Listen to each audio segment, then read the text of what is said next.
Chapter 11. The Bribe. Bölümün böyle adının da böyle olduğunu hiç hatırlamıyordum. Ha, düpedüz. Lupin'in yaptığı teklif üstüne adını almış bir bölüm yani. Üzücü ya. Kötü. Kesinlikle kötü. Devam. If creature could escape a lake full of inferi, he was confident that the capture of Mundungus would take a few hours at most, and he prowled the house all morning in a state of high anticipation. However, creature did not return that morning or even that afternoon. By nightfall, he felt discouraged and anxious, and a supper composed largely of moldy bread, upon which Harmony had tried a variety of unsuccessful transfigurations, did nothing help. By nightfall, he felt discouraged and anxious, and a supper composed largely of moldy dediği bayatlamış, bozulmuş, moldy, küflü Jesus. Moldy bread upon which I had tried a variety of unsuccessful transfigurations did nothing to help. Ekmeğin küfünü transfiguration'la işte onu bir şeye çevirip böyle güzel bir şey çevirmeye çalışmışlar ekmeği falan ama olmuyor. Creature did not return the following day, nor the day after that. However, two cloaked men had appeared in the square outside number 12, and they remained there into the night, gazing in the direction of the house that they could not see. Death Eaters for sure sat around as Hitty and Harmony watched from the drawing room windows. Reckon they know we're in here? I don't think so, said Harmony, though she looked frightened, or they'd have sent Snape in after us, wouldn't they? They reckon he's been in here and had his tongue tied by Moody's curse, asked Ron. Yes, said Harmony, otherwise he'd have been able to tell that lot how to get in, wouldn't he? But they're probably watching to see whether we turn up. They know that he owns the house after all.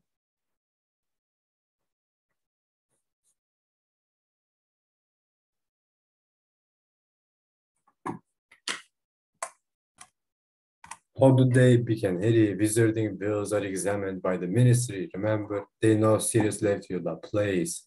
The presence of the Death Eaters outside increased the ominous mood inside number 12.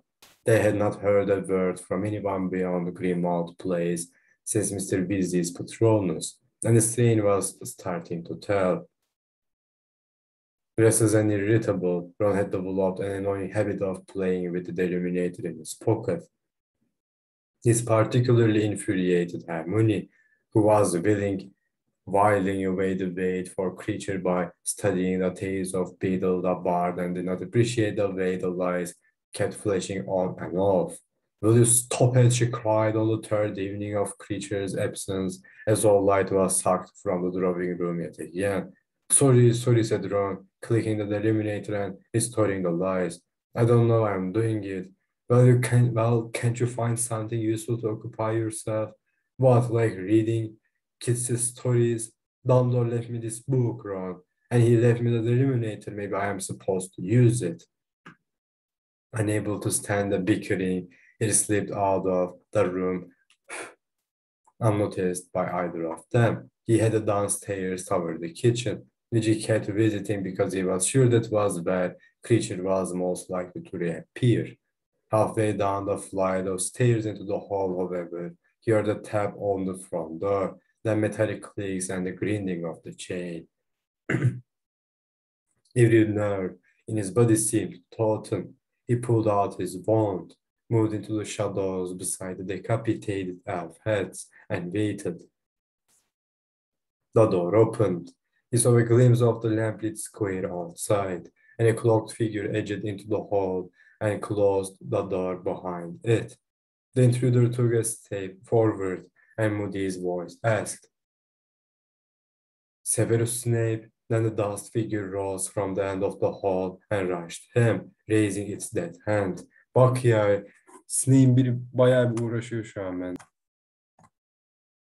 It was not I who killed you, Albus, said a quiet voice. The jinx broke. The dust figure exploded again, and it was impossible to make out the newcomer through the dense gray cloud it left behind. He pointed his wand into the middle of it. Don't move. He had forgotten the portrait of Mrs. Black. At the sound of his yell, the curtains hiding her flew open and she began to scream. Mud blows and filth dishonoring my house. Ron and Hermione came crashing down the stairs behind Diddy, forms pointing like his, at the unknown man now standing with his arms raised in the hall below. Hold your fire, it's me, Remus. Oh, thank goodness, said Hermione weakly, pointing her wand at Mrs. Black instead. With a bang, the curtain swished shut again and silence fell. Ron too lowered his wand, but Harry did not. Show yourself, he called back. Lupin moved forward into the lamplight, hands still held high in a gesture of surrender. I am Remus John Lupin, werewolf, sometimes known as Mooney, one of the four creators of the Marauders map, married to Nymphadora, usually known as Tonks. And I taught you how to produce a Patronus series, which takes the form of a stack. All right, said Harry, lowering his wand. Well, I had to check, didn't I? Speaking as your ex-defense against the dark arts teacher, I quite agree that you had to check. Ron, Hermione, you shouldn't be quite so quick to lower your defenses. They ran down the stairs toward him. Wrapped in a thick black traveling cloak, he looked exhausted. He looked exhausted, but pleased to see them. No sign of Severus, then he asked. No, said Harry. What's going on? Is everyone okay? Yes, said Lupin, but we're all being watched. There are a couple of Death Eaters in the square outside. We know. I had to operate very precise onto the top step outside the front door to be sure that they will not see me. They can't know we're in here, or I am sure they have more people out there.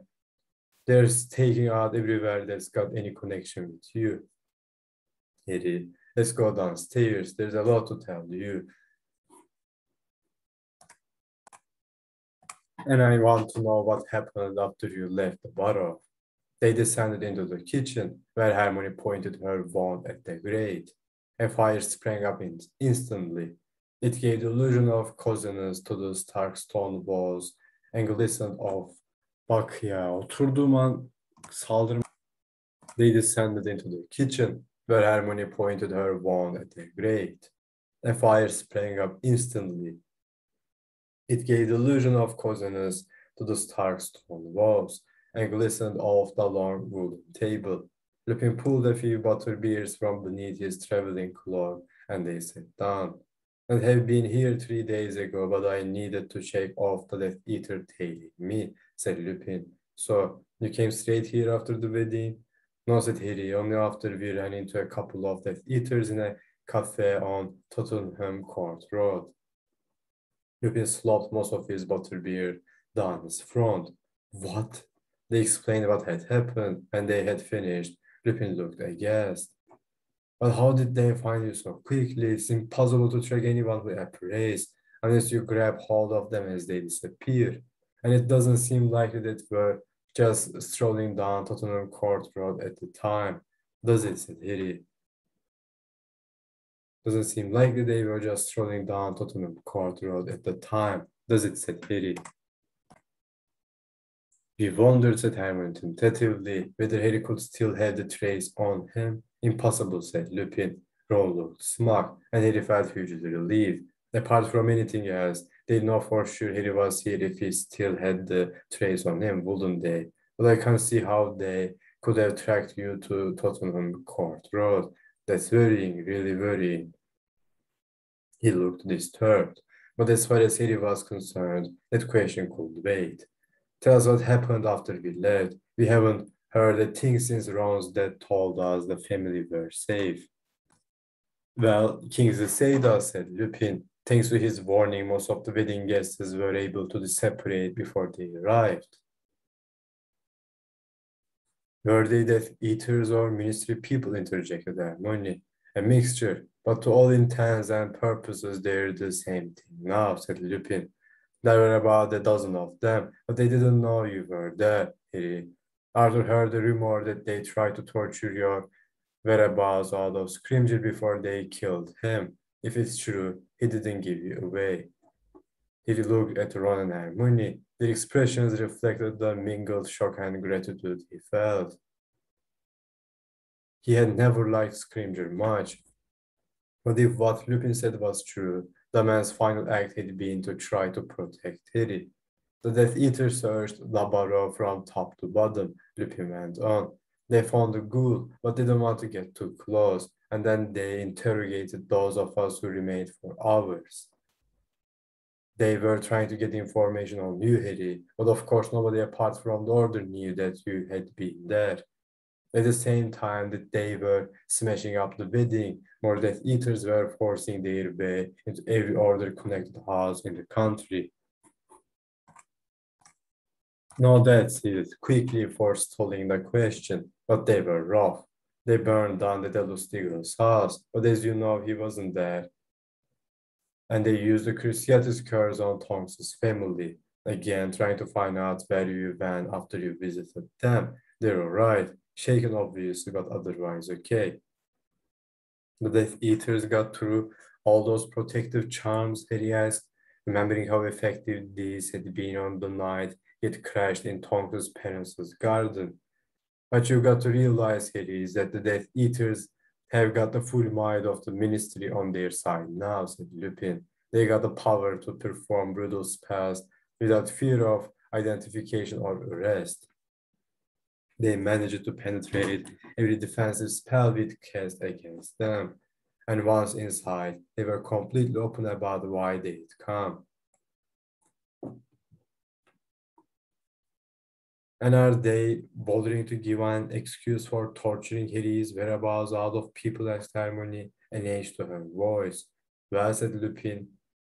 Well, said Lupin. He hesitated, then pulled out a folded copy of the Daily Prophet. Here, he said, pushing it across the table to Harry. You'll know sooner or later anyway. That's the pretext for going after you. He smoothed out the paper. A huge photograph of his own face filled the front page. He read the headline over it. Wanted for questioning about the death of Albus Dumbledore. Ron and Hermione gave roars of outrage, but Harry said nothing. He pushed the newspaper away. He did not want to read anymore. He knew what it would say. Nobody but those who had been on top of the tower when Dumbledore died knew who had really killed him, and as it as Skeeter had already told the wizarding world, he had been seen running from the place moments after Dumbledore had fallen. I'm sorry, Harry, Lupin said. So Death Eaters have taken over the Daily Prophet too? Asked Hermione furiously. Lupin nodded. But surely people realize what's going on? The co-op has been smooth and virtually silent, said Lupin. The official version of Scrimger's murder is the co-op ne lan? Şuna bir bakalım hemen. Ha, darbe diyor lan. Q. The Q has been smooth and virtual. Silent, said Lupin. The official version of Scrimger's murder is that he resigned. He has been replaced by Pius Thickness, diyeceğim, who is under the Imperious curse. Why didn't Voldemort declare himself Minister of Magic? Asked Ron. Lupin laughed. He doesn't need to run. Effectively, he is the minister, but why should he sit behind a desk at the ministry? His puppet, Thickness, is taking care of everyday business, leaving Voldemort free to extend his power beyond the ministry. Naturally, many people have deduced what has happened. There has been such a dramatic change in ministry policy in the last few days, and many are whispering that Voldemort must be behind it. However, that is the point. They whisper. They daren't confide in each other, not knowing whom to trust. They are scared to speak out in case their suspicions are true and their families are targeted. Yes, Voldemort is playing a very clever game. Declaring himself might have provoked open rebellion. Remaining masked has created confusion, uncertainty, and fear. And this dramatic change in ministry policy, said Harry, involves warning the wizarding world against me instead of Voldemort. That's certainly part of it, said Lupin, and it is a master stroke. Now that Dumbledore is dead, you, the boy who lived, were sure to be the symbol and rallying point for any resistance to Voldemort. But by suggesting that you had a hand in the old hero's death, Voldemort has not only set a price upon your head, but sown doubt and fear amongst many who would have defended you. Meanwhile, the ministry has started moving against Muggle-borns. Lupin pointed at the Daily Prophet. Look at page 2. Hermione turned the pages with much the same expression of distaste she had worn when handling Secrets of the Darkest Art. Muggle-born register, she read aloud. The Ministry of Magic is undertaking a survey of so-called Muggle-borns, the better to understand how they came to possess magical secrets. Aslında böyle cidden olsa, samimi olsalar böyle, the better to understand how they came to possess magical secrets, aslında güzel olay ama değil falan. Devam. Recent research undertaken by the Department of Mysteries reveals that magic can only be passed from person to person when wizards reproduce. Where no proven wizarding ancestry exists, therefore, the so-called Muggle-born is likely to have obtained magical power by theft or force. The ministry is determined to root out such usurpers of magical power. And to this end, has issued an invitation to every so-called Muggle-born to present themselves for interview by the newly appointed Muggle-born Registration Commission. People won't let this happen, said Ron. It is happening, Ron, said Lupin. Muggle-borns are being rounded up as we speak. But how are they supposed to have stolen magic, said Ron. It's mental. If you could steal magic, there wouldn't be any squibs, would there? I know, said Lupin. Nevertheless, unless you can prove that you have at least one close wizarding relative, you're now deemed to have obtained your magical power illegally and must suffer the punishment. Ron glanced at Hermione, then said, what if purebloods and half-bloods swear a Muggle-born's part of their family? I tell everyone Hermione is my cousin. Hermione covered Ron's hand with hers and squeezed it. Thank you, Ron, but I couldn't let you. You won't have a choice, said Ron fiercely, gripping her hand back. I teach you my family tree so you can answer questions on it. Hermione gave a shaky laugh. Ron is here on the run with Harry Potter, the most wanted person in the country. I don't think it matters. If I was going back to school, it would be different. Was Voldemort planning for Hogwarts? She asked Lupin. Attendance is now compulsory for every young witch and wizard, he replied. That was announced yesterday. It's a change because it was never obligatory before. Of course, every witch and wizard in Britain has been educated at Hogwarts, but their parents had the right to teach them at home or send them abroad if they preferred. This way, Voldemort will have the whole wizarding population under his eye from a young age.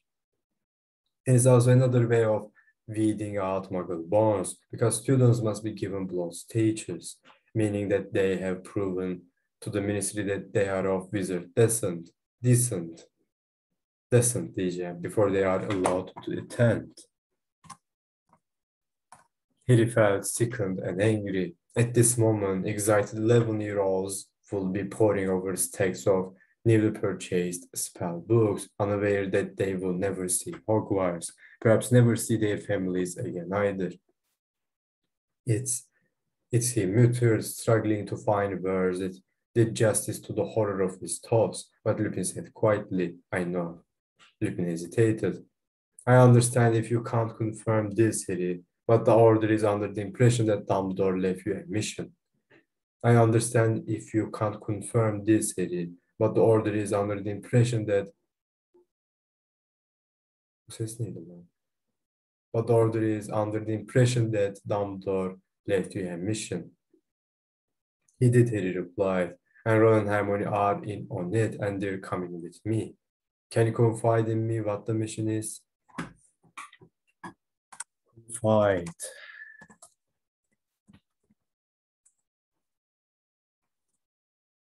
Bana Bu sırrı açar mısın diyor. Harry looked into the prematurely lined face, framed in thick but graying hair, and wished that he could return a different answer.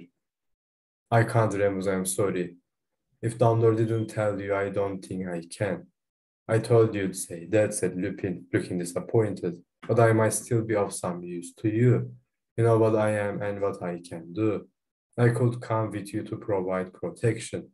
There would be no need to tell me exactly what you were up to. He hesitated. It was a very tempting offer, though how they would be able to keep their mission secret from Lupin if he were with them all the time, he could not imagine. Hermione, however, looked puzzled. But what about Tonks, she asked. What about her, said Lupin. Well, said Hermione, frowning, you're married. How does she feel about you going away with us? Tonks will be perfectly safe, said Lupin. She'll be at her parents' house. There was something strange in Lupin's tone. It was almost cold. There was also something odd in the idea of Tonks remaining hidden at her parents' house. She was, after all, a member of the order, and as far as Harry knew, was likely to want to be in the thick of the action. Remus, said Hermione tentatively, is everything all right, between you and... Everything is fine, thank you, said Lupin pointedly. Hermione turned pink. There was another pause, an awkward and embarrassed one, and then Lupin said, with an air of forcing himself to admit something unpleasant.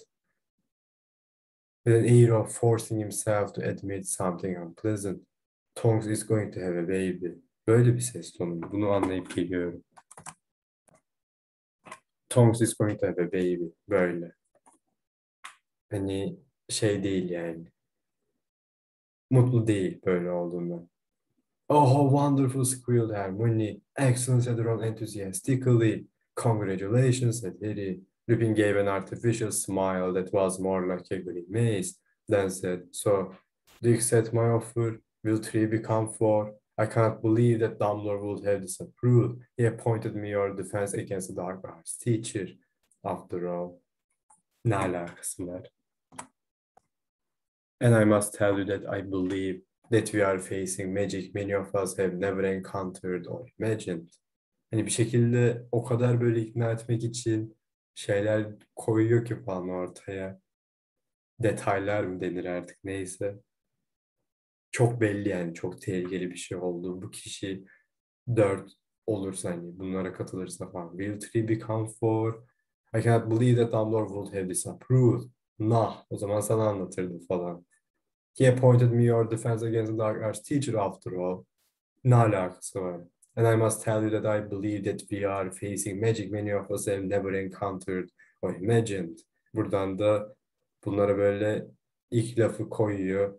Bunlar bir şekilde tam olarak öyle değil. O kadar da abartılı değil. Evet cidden öyle falan deseler Lupin'i almaya başlıyor olacaklar falan. Hani ben sizden hortkulun ne olduğunu duymayacağım. Certüt falan yalan yani. İlk fırsatta direkt her şeyi öğrenecek zaten falan. Öyle. Çok kötü ya. Çok kötü. Vallahi çok üzücü yani.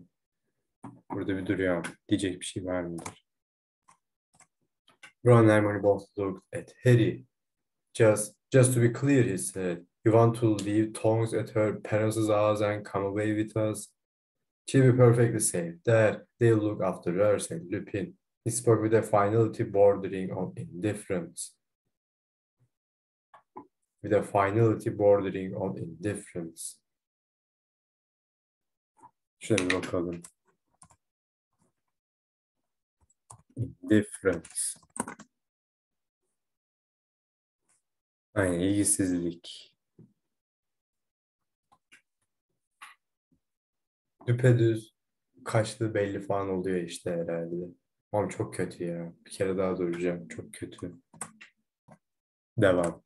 Harry, I'm sure James would have wanted me to stick with you. Yine böyle iyice şeyleri yapıyor. Kendince açıklamalar yapıyor falan. Şu an iyice kıl oldum. Harry şöyle olabildiğince ağır bir şey söylesin istiyorum. Yine. Well, said Harry slowly. I'm not. I'm pretty sure my father would have wanted to know why you aren't sticking with your own kid, actually. Lupin's face drained of color. The temperature Temperature in the kitchen might have dropped to 10 degrees. Ron stared around the room as though he had been bidden to memorize it, while Hermione's eyes wavered backward and forward from Harry to Lupin. You don't understand, said Lupin at last. Explain then, said Harry. Lupin swallowed. I made a grave mistake in marrying Tonks. I did it against my better judgment, and I have regretted it very much ever since. I see, said Harry. So you're just going to dump her and the kid and run off with us? Lupin sprang to his feet. His chair toppled over backward, and he glared at them so fiercely that Harry saw, for the first time ever, the shadow of the wolf upon his human face. Don't you understand what I've done to my wife and my unborn child? I should never have married her. I made her an outcast. Lupin kicked aside the chair he had overturned. You have only ever seen me amongst the order or under the Dumbledore's protection at Hogwarts. You don't know how most of the wizarding world sees creatures like me. When they know of my affliction, they can barely talk to me. Don't you see what I have done?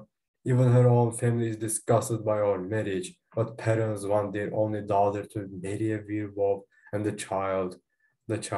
Ama kesinlikle az değil bunu yaşadı da burada. Hani her ne kadar böyle sinir olduysam Cercut bile böyle yani. Burayı bir kere daha okuyacağım kendim. Şu Outcast'e bir bakıyorum.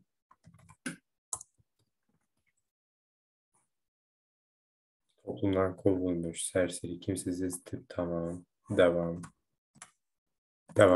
Lupin actually seized handfuls of his own hair. He looked quite deranged. My kind don't usually breed. It will be like me. I am convinced of it. How can I forgive myself when I knowingly risk passing on my own condition to an innocent child? And if by some miracle it is not like me, then it will be better off 100 times so, without a father of whom it must always be ashamed. Remus whispered Hermione, tears in her eyes. Don't say that. How could any child be ashamed of you?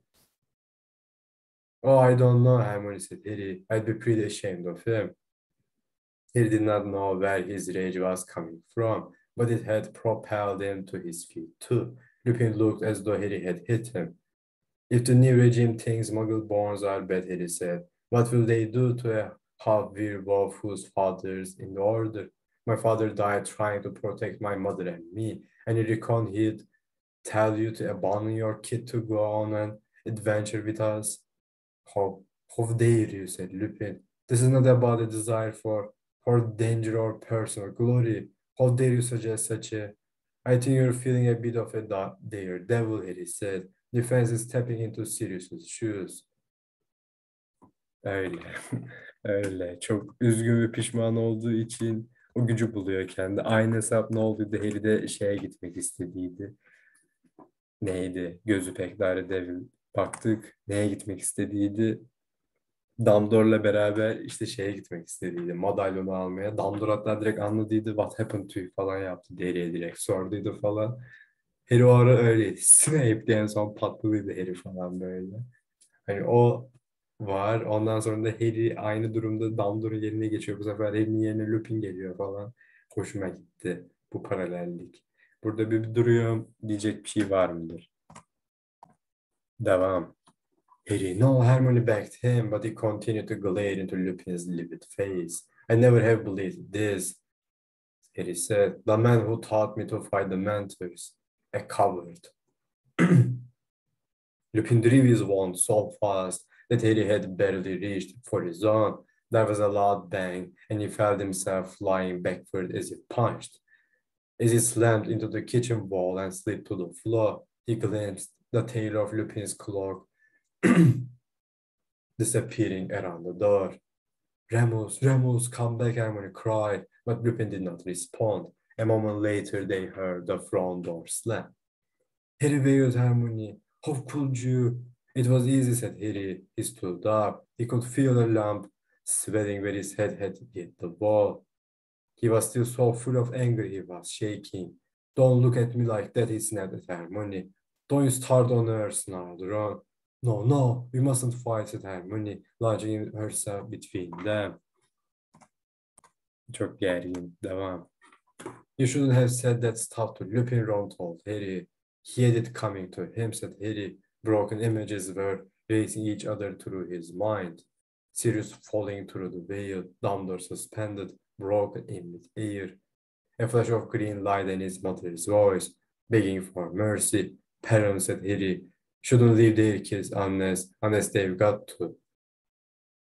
Harry, said Hermione, stretching out a consoling hand, but he shrugged it off and walked away, his eyes on the fire Hermione had conjured. He had once spoken to Lupin out of that fireplace, seeking reassurance about James, and Lupin had consoled him. Now Lupin's tortured white face seemed to swim in the air before him. He felt a sickening surge of remorse. Remorse'a bakıyorum şu an. Pişmanlık, vicdan azabı, vicdan, pişmanlık. Lupin'e yaptıklarından dolayı pişman olmuş. Şu anda yani doğru şeyi yaptı. Neither Ron nor Hermione spoke, but Harry felt sure that they were looking at each other behind his back, communicating silently. Burada bir duruyor. Devam. He turned around and caught them turning hurriedly away from each other. I know I shouldn't have called him a coward.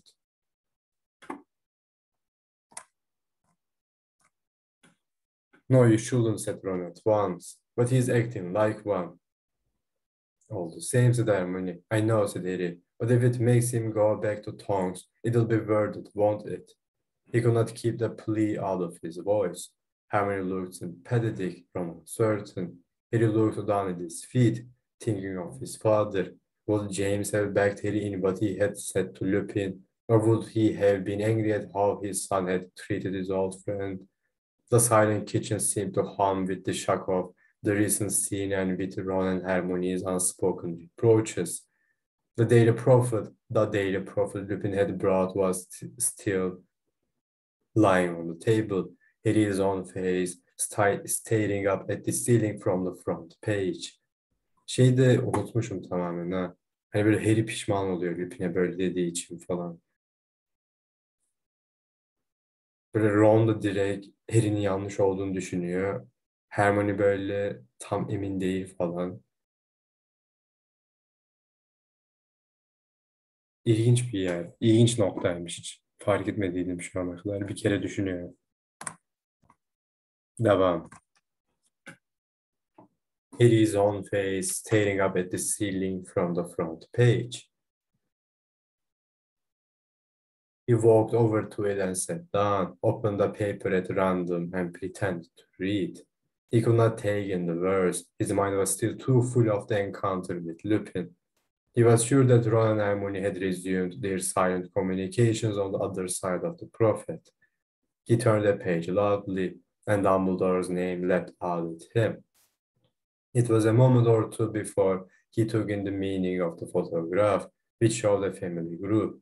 Beneath the photograph were the words, the Dumbledore family, left to right, Albus, Percival, holding newborn Ariana, Kendra, and Aberforth.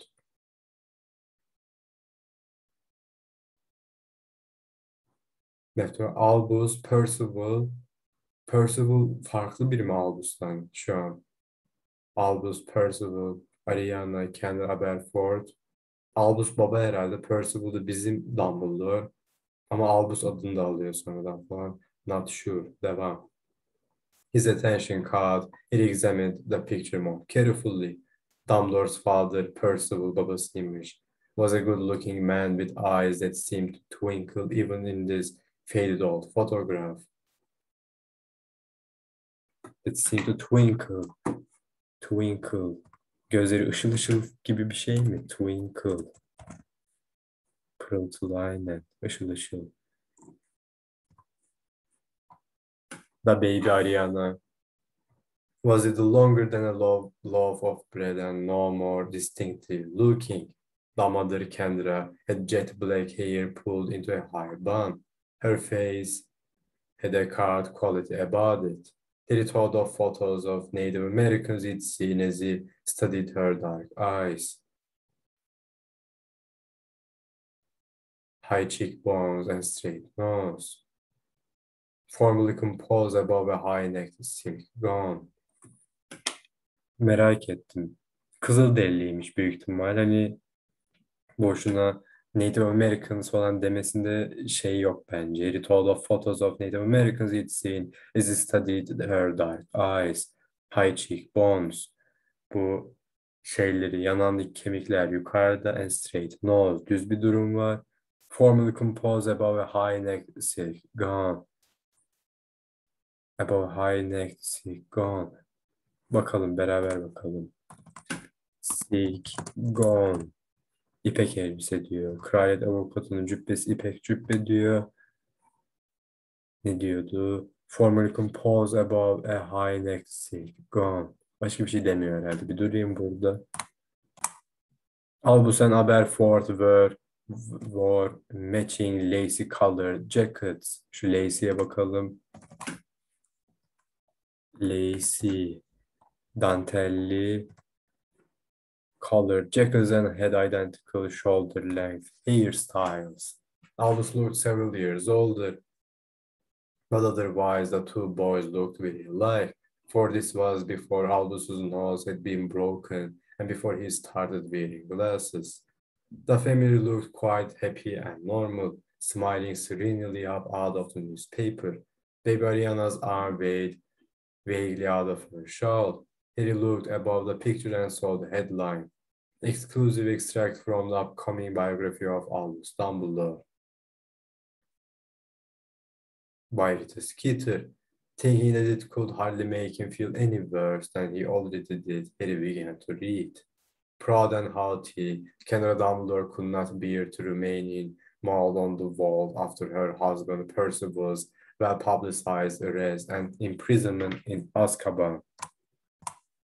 She therefore decided to uproot the family and relocate to Godric's Hollow, the village that was later to gain fame as the scene of Harry Potter's strange escape from you know who. Like mold on the wall, Godric's Hollow was home to a number of wizarding families, but as Kendra knew none of them, she would be spared the curiosity about her husband's crime she had faced in her former village. By repeatedly rebuffing the friendly advances of her new wizarding neighbors, she soon ensured that her family was left well alone. Slammed the door in my face and I went around to welcome her with a batch of homemade cauldron cakes, says Bathilda Beksha. The first year they were there, I never saw the two boys. Wouldn't have known there was a daughter if I hadn't been picking planktons by moonlight the winter after they moved in, and saw Kendra leading Ariana out into the back garden. Walked her around the lawn once, keeping a firm grip on her, then took her back inside. Didn't know what to make of it.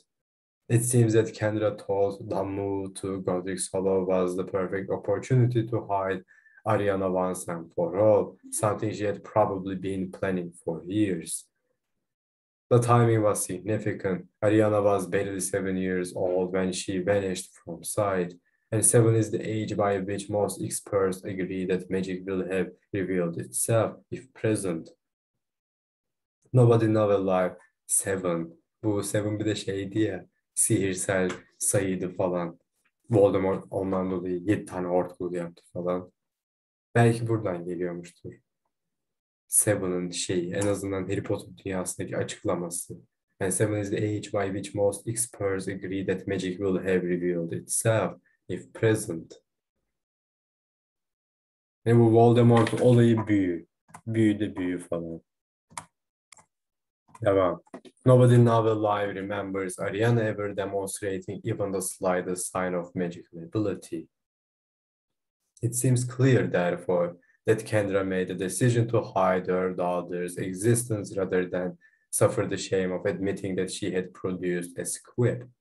Moving away from the friends and neighbors who knew Ariana would, of course, make imprisoning her all the easier. The tiny number of people who henceforth knew of Ariana's existence could be counted upon to keep the secret, including her two brothers, who deflected awkward questions with the answer their mother had taught them. My sister is too frail for school. Next week, I'll stumble at what worse, the prizes and the pretense. He had been wrong. What he had read had indeed made him feel worse. He looked back at the photograph of the apparently happy family. Was it true? How could he find out? He wanted to go to Godric solo, even if Matilda was in no fit state to talk to him. He wanted to visit the place where he and Dumbledore had both lost loved ones. He was in the process of lowering the newspaper to ask Ron's and Hermione's opinions when a deafening crack echoed around the kitchen. For the first time in 3 days, he had forgotten all about Creature. His immediate thought was that Lupin had burst back into the room, and for a split second, he did not take in the mass of struggling limbs that had appeared out of thin air right beside his chair. Bir anlığına ne gördüğünü anlamıyor. He hurried to his feet as Creature disentangled himself. Bowing low to Harry, croaked, "Creature has returned with the thief Mundungus Fletcher, master." Mundungus scrambled up and pulled out his wand. Hermione, however, was too quick for him. Expelliarmus! Mundungus's wand soared into the air, and Hermione caught it. Wild-eyed, Mundungus dived for the stairs. Ron rugby tackled him, and Mundungus hit the stone floor with a muffled crunch. What he bellowed, writhing in his attempts to free himself from Ron's grip. What have I done? What have I done? Setting a bleeding Azab on me. What are you playing at? What have I done? Let me go, let me go. You're not in much of a position to make threats, said Harry. He threw aside the newspaper, crossed the kitchen in a few strides, and dropped to his knees beside Mundungus. He stopped struggling and looked terrified. Ron got up, panting, and watched as he pointed his wand deliberately at Mundungus's nose.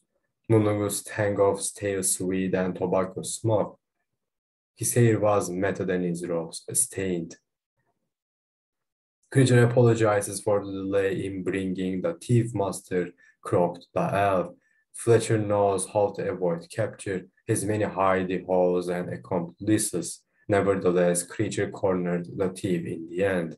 You've done really well, Creature, said Harry, and the elf bowed low. Right, we've got a few questions for you, Harry told Mundungus, who shuddered at once. I panicked, okay? I never wanted to come along, no offense, mate, but I never volunteered to die for you. And that was bleeding, who come flying at me? Anyone would have got out of there. I said all along I didn't wanna do it. For your information, none of the rest of us is separated, said Hermione.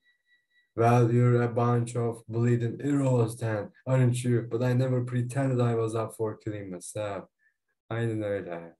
You're not interested in why you ran out on Mad Eye, said Harry, moving his wand a little closer to Mundungus's baggy, bloodshot eyes. We already knew you were an unreliable bit of scum. Well then, why the hell am I being hunted down by ourselves? Or is this about them goblins again? I ain't got none of them left. Or you could It's not about the goblins either. Although you're getting warmer, said Harry. Shut up and listen.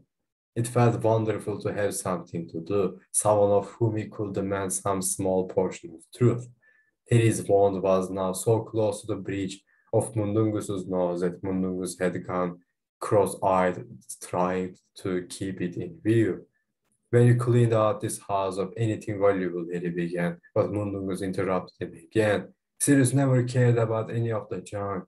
There was the sound of pattering feet, a blaze of shining copper, an echoing clang, and a shriek of agony. Creature had taken a run at Mundungus and hit him over the head with a saucepan.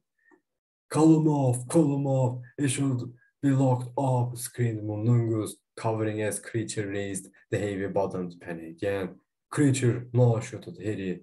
Creature's thin arms trembled with the weight of the pen still held aloft. Perhaps just one more, Master Harry, for luck. Ron laughed. We need him conscious, Creature, but if he needs persuading, you can do the honors, said Harry. Thank you very much, Master. Aşırı iyi değil mi oğlum? Said Creature with a bow, and he retreated a short distance. His great pale eyes still fixed upon Mundungus with looting. When you stripped this house of all the valuables you could find, he began again. You took a bunch of stuff from the kitchen cupboard. There was a locket there. Harry's mouth was suddenly dry. He could sense Ron and Hermione's tension and excitement too. What did you do with it? Why, asked Mundungus. Is it valuable? You still got it, cried Hermione. No, he hasn't, said Ron shrewdly. He's wondering whether he should have asked more money for it. More, said Mundungus. That wouldn't have been effing difficult. That wouldn't have been effing difficult. Bleeding gave it away. Deny. No choice. Effing.